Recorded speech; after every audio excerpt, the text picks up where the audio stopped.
Liepos 10 dieną Biržų rajone lankėsi Pasvalio rajono kaimo bendruomenių sąjungos ir vietos veiklos grupės delegacija.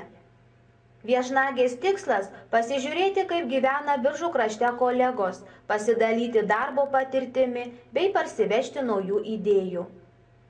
Pasak Biržų rajono kaimo bendruomenių sąjungos pirmininkės Nijolės Šatienės, prieš 4 metus oficialiai pasirašyta Biržų rajono kaimo bendruomenių sąjungos ir Pasvalio rajono kaimo bendruomenių sąjungos bendradarbiavimo sutartis tik dar labiau sustiprino abiejų rajonų partnerystę. Ir šiandien tokia šventė, kad mes sulaukėm delegacijos iš Pasvalio rajono ir lankysimės po Biržų rajono bendruomenės. Graži draugystė mus sieja jau labai senai, tačiau prieš 4 metus pasirašyta bendradarbiavimo sutartis mus suvienijo dar arčiau. Ir mes vieni pas kitus lankomės, dalinamės darbo patirtim, džiaugsmais, rūpesčiais, sakome, kas mums sekasi, kas nesiseka, bet yra sena patarlė, kad labiau mylėk kaimyną negu kitą artimą žmogų.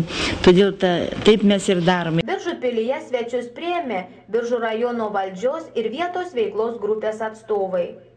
Bendruomenių nariai aptarė bendras problemas, tarėsi, kaip pasiekti, kad kaimas būtų patrauklus, saugus, kad jame liktų gyventi ir kurtųsi jaunimas, kad gyvenimas būtų patogesnis, modernesnis ir turtingesnis.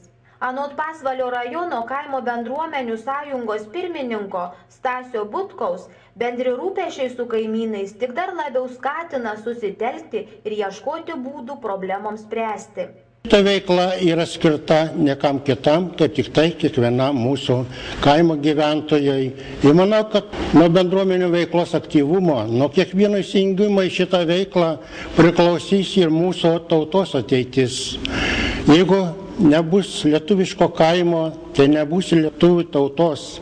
Todėl mes pergyvename bendruomenės kartu, kad šiandieną iš kaimo išvyksta jauni žmonės, kad trūksta lėšų socialiniam problemams spręsti, kad daug kaime dar yra bedarbių. Ir žinoma, šitos problemos kaip tik tai mus ragina dar susitelkti visiems bendruomenėms nariams į bendrą krūvą, į kartu spręsti tas iškilusias problemas. Svečiai iš Pasvalio nepraleido progos pereiti Astravo tiltu ir pamatyti garsiuosius Astravo rūmus. Didelio pasvaliečių susižavėjimo sulaukė pasivaikščiojimas Karstinių ežerėlių pakrantėmis ir viešnagė Kirkilų bendruomenėje, kur rūpestingos šeimininkės svečius pasitiko su katilu žuvienės ir to krašto tradiciniais rupių kvietinių miltų blynais su spirgučiais ir obuoliene. Pasvaliečiams labai patiko bendruomenės namai, kuriuose įkurtas muziejus ir įrengta koplytėlė. Svečiai iš Pasvalio lankėsi moderniame vieno iš stambiausių Biržų krašto ūkininkų Virgučio Cibo ūkyje. Ūkininkas specializuojasi ekologinėje augalininkystėje. Be to, didelės lėšas investuoja į aplinkos tvarkymą. Virgučio Cibo ūkį supa žmogaus triūsu sukurti nuostabaus grožio kampeliai, nenusileidžiantis gražiausiams pasaulio parkams. Pasigrožėję rojaus kampeliu, pasvaliečiai aplankė Gaižiūnų ir Šukionių kaimo bendruomenės. Sinoptikai prognozuoja, kad orai pamažu taisysis. Nors vasariškų karščių nežadama, tačiau kontrastingi orai lietus su perkūnijomis traukėsi. Ateinančią savaitę vyraus švelnus pietys. Ryt dar gali trumpai palynoti. Artimiausią naktį žadama apie 11, dieną apie 21-22 laipsnius šilumos. O jau antradieniui ir trečiadieniui žadami saulėtesni ir šiltesni orai. Įsidienojus termometro stulpelis turėtų siekti 26-27 laipsnius šilumos, na o naktis išliks gan vėsios, tik apie 11-12 laipsnių.